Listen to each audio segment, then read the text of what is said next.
This is In the Circle on Fast Pitch News.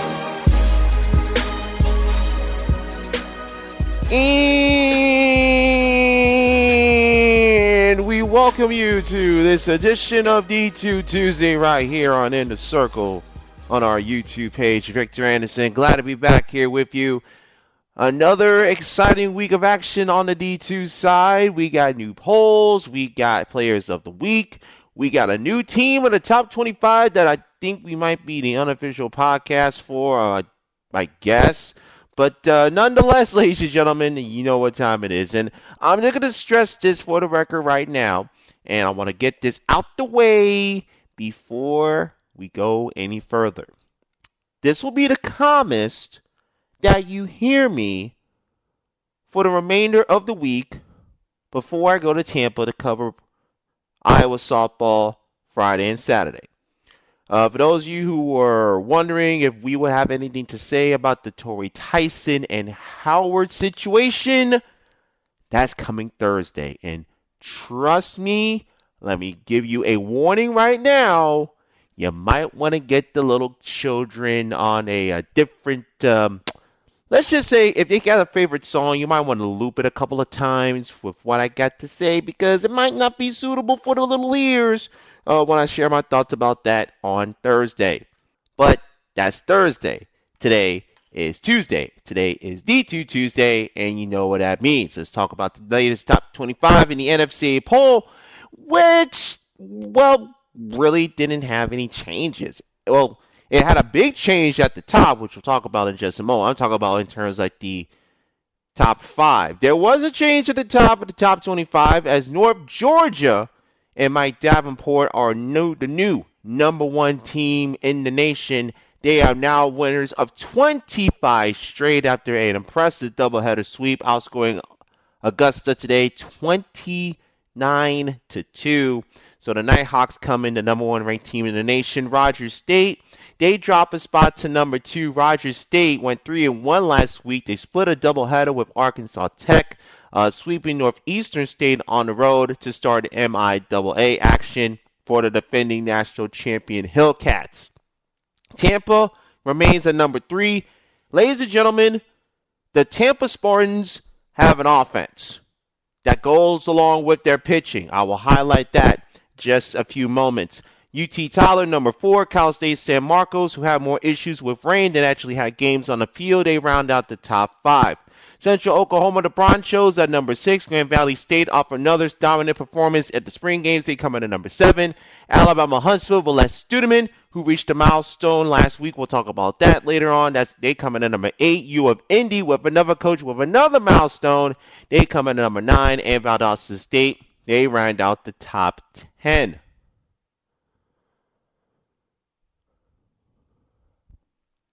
Eleven through 15, Lubbock Christian drops a spot. They actually flip with Valdosta State. They go from 10 to 11. Concordia with Crystal Rosenthal and company. They are number 12. Harding stays put at number 13. Colorado Christian jumps up 3 spots to number 14. Adelphi, one of the favorites out of the East and Atlantic. They are number 15. Jason Anderson of Southern Arkansas, they dropped 2 spots to number 16 after losing a doubleheader last week to Mississippi College.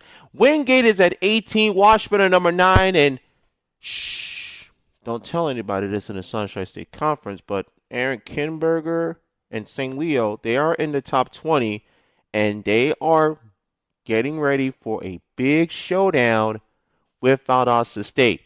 We may have Coach Kimber on a D2 Tuesday to talk about that. Anyway, 21 through 25, and this is the good part, ladies and gentlemen. Number 21, Simona State. Number 22, West Texas A&M. Lenore Rhine back in the poll after having a couple weeks off. They come in at number 23. Carson Newman at number 24. And ladies and gentlemen, boys and girls, coming in at number 25 in the latest D2 rankings, Mississippi College. The committee, the voters, they have responded. They have watched our feed. They have listened to the people. And the Lady Choctaws are in the NFCA top 25, coming in right at number 25. And look, I understand that a lot of people say, well, why aren't you talking about our school? Well, Here's the thing. They are 5-2 against current teams that are ranked in the top 25. They have one of the most dynamic offenses in all of D2 softball. And let's put this in proper perspective. Mississippi College this year, they are 19-4, 7-2 in the Gulf South, first place in the conference after they swept West Alabama last weekend. They beat them 3-2, 13-10, 5-2. They had the Tulsa have a doubleheader versus Spring Hill earlier today, but Mother Nature washed that out. They'll be traveling to Pensacola to take on Ashland McLean and West Florida Saturday and Sunday in Pensacola. Mississippi College last year, they were 22-23. They were 12-18 in the Gulf South and lost 6 straight to end the season. They didn't even make the Gulf South tournament a year ago. So for them to go from 22 wins and not making the Gulf South tournament to 19-4, number 25 in the nation, lead the Gulf South, and win 10 in a row, that tells you the players came in this year hungry.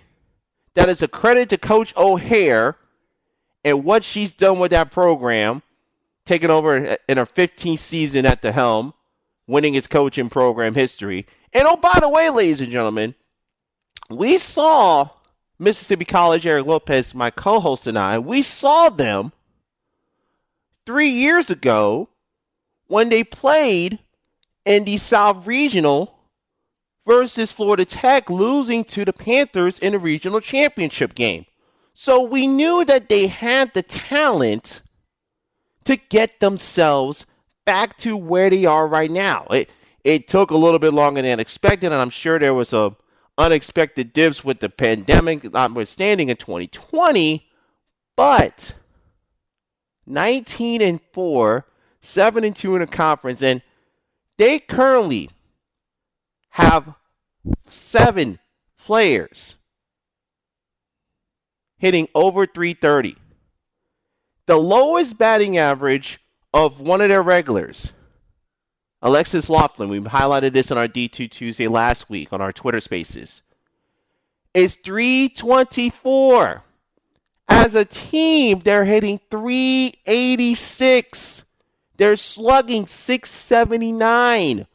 Oh, by the way, you're worried about they don't have speed? They're 44-50 in stolen bases, 39 home runs, 195 RBIs, 210 runs scored. Oh, by the way, they got a great pitching staff, 2.73 ERA led by Cameron Bailey, who's 12-1 with a 1.39 ERA. Opponents hitting only 193 against her. So Mississippi College, ladies and gentlemen, I've been singing their praises on our social media. And the people have responded like they usually do when we tweet something in the circle. We tweet something, the people and the masses respond in kind. Now, teams on the outside looking in on the top 25, Oklahoma Christian, who was ranked last week, they are out. Anderson, who was in the top 24, they are out as well. They're not even receiving votes. Oklahoma Christian, Wilmington, Saginaw Valley State, and Nova Southeastern. As much as I talked about Mississippi College, what do we have to do to get the Sunshine State Conference champions into the top 25? Maybe we gotta start making a cry for Nova Southeastern to be ranked in the top 25. I don't know.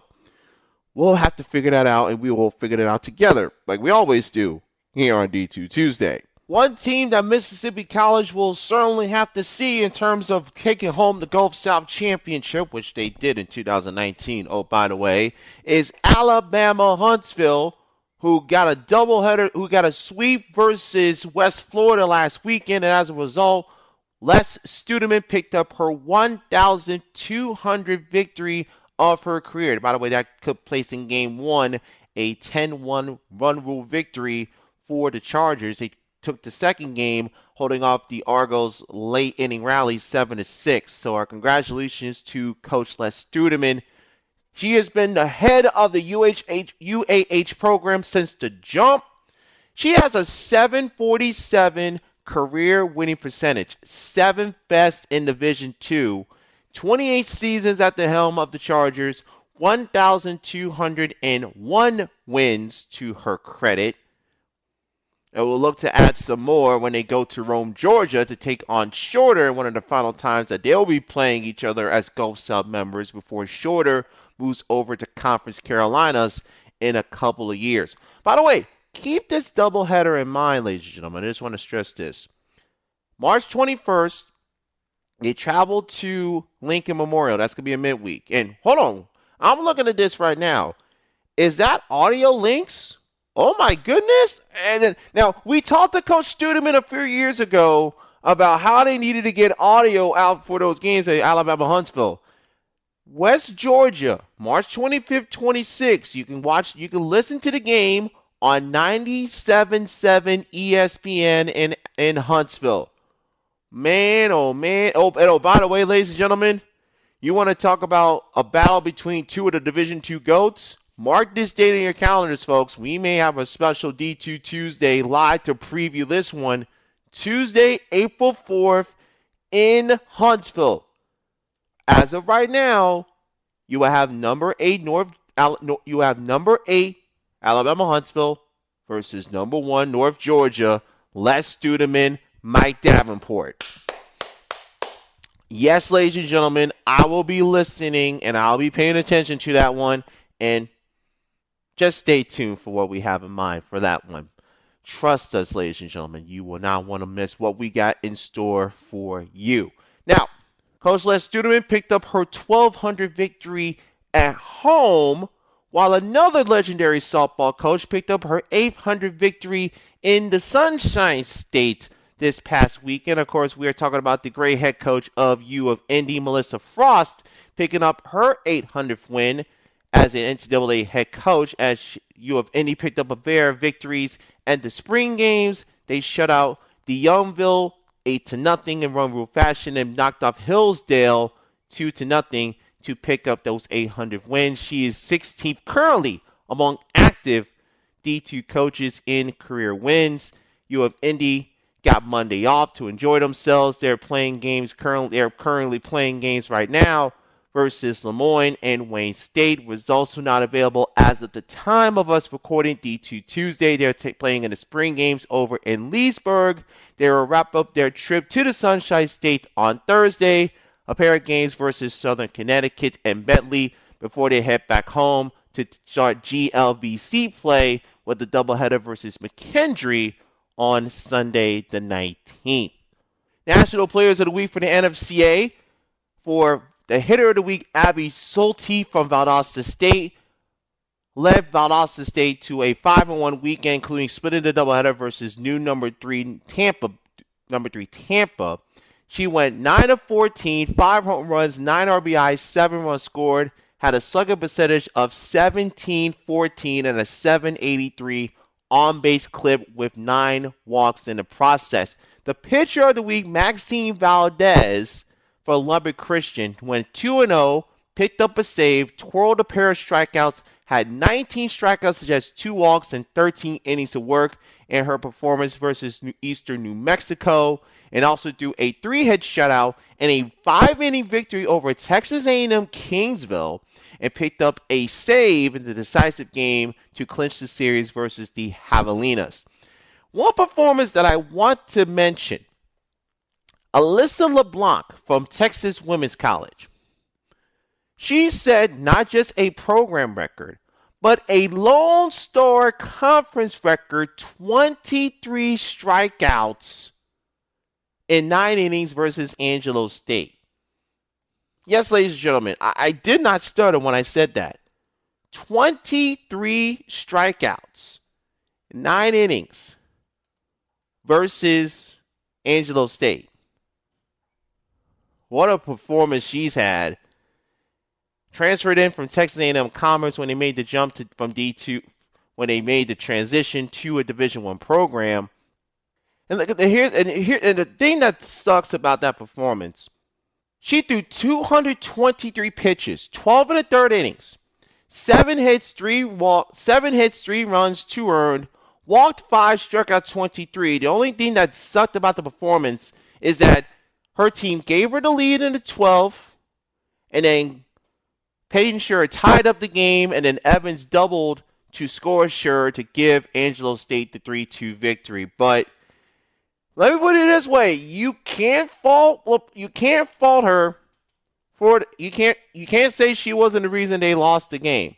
She literally did everything she could. By the way, she is a pitcher leading off. She went 1 for 4 with a double and had 2 walks. So you can't say she didn't do her job, because she literally did everything she could to give her team the victory. Unfortunately, it came in a losing effort versus Angelo State. So our tip of the hat to Alyssa LeBlanc, and a tremendous performance for her. Now, we talked about D2 Tuesday. We're going to highlight a few conferences. We're going to get to those in just a moment. But first, I mentioned the Tampa Spartans. Tampa coming in the latest rankings, ranked number 3. I want to give the fans of Division II some context about what Tampa's doing this year. Because following Tampa as long as I have, going back to my days broadcasting with Rollins College and seeing Coach Cantor and her crew, Tampa was always known for having elite starting pitching. Going back to Deanna Henryon and Kayla Cox, and I can go on and on. But the Tampa offense was always the big question mark. It always seemed to be the one thing that really held the Spartans back to really unleashing their true potential. Coming into this season, coming into this week, I'm going to read you Tampa's numbers right now. Tampa's played 19 games. They're 18-1. Their lone blemish was when they split the doubleheader at Valdosta State last week. By the way, Tampa was hitting home runs left and right in the Valdosta night, and the Valdosta broadcaster was so despondent when Tampa hit those home runs. It was a joy to watch, I would just say. Tampa, as a team this year, they have scored 150 runs. Their slash line, which is their batting average, on base, and slugging, 385 batting average, 445 on base, 580 slugging. They've hit 13 home runs as a team this year. Last year for Tampa, in 51 games, again, 51 games last year for Tampa, they scored 175 runs. The slash line was 268, 320, 338, 12 home runs. Let's go back further, 2021. They played 22 games. Now, this is when the Sunshine State Conference played a strictly conference-only schedule due to the concerns with COVID. 22 games, 78 runs, slash line 266, 309, 376, 7 home runs. Still not convinced. Let's go back another year. Let's go back to 2019. 47 games, 163 runs scored. Slash line 244, 317, 332, 15 home runs. What I'm trying to say here, ladies and gentlemen, is that the Tampa Spartans have an offense to go along with Gallhouse and Feldman doing work in the circle.